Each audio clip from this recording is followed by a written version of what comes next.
You probably think of them in terms of your favorite boating destination, like Lake Powell or Flaming Gorge. But for people who are concerned about the availability of water and its flow, they see components of the Colorado River Storage Projects Act of 1956, or CRSP Act, as it's commonly known. It was created to manage the water on the upper Colorado Basin rivers covering Utah, Colorado, New Mexico, and Wyoming. This act built a number of dams along the Colorado and its tributary rivers in the upper basin for agriculture and other beneficial uses like generating power, providing flood control, and regulating the flow of Colorado River so that the upper and the lower basin states can share the resources equitably. The Flaming Gorge Dam was built on the Green River in 1963 and is one of the major dams that controls the flow of the Green River through the state of Utah. The dam has done a lot for the area, creating hydroelectric power and the Flaming Gorge Reservoir for recreational use. But the dam has also come with its setbacks.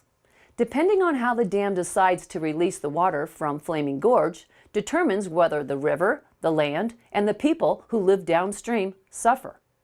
During the first 30 years of the operation, Flaming Gorge managed the flow of the water to the benefit of land, power users, and water interests downstream.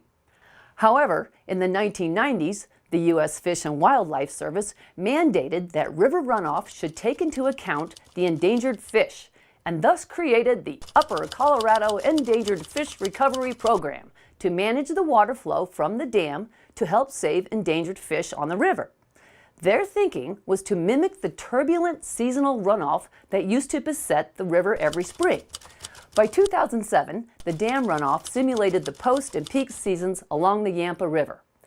And in 2012, the river changed its flow, yet again, to accommodate the larva of the razorback suckerfish. This runoff scheme was called the Larval Trigger Study Plan.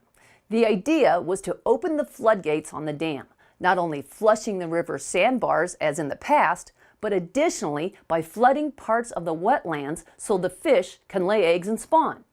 The goal was to increase the population of the fish, but it has come at the cost of landowners downstream. According to the LTSP studies, they have seen an increase in the razorback suckerfish. But the question is, at what cost? When water is released at high volume from the dam, the river below cannot handle it, and the river ends up eroding parts of the riverbanks. This in turn has eroded much of the farmland, creating a big loss for local farming and agriculture. Locals are hoping to find a better way to solve the problem, and that is the equation that Chad and his guests will tackle in just a minute. When they answer the question, who is more important here, the farmer or the fish? For the county seat, I'm Rhea Booth.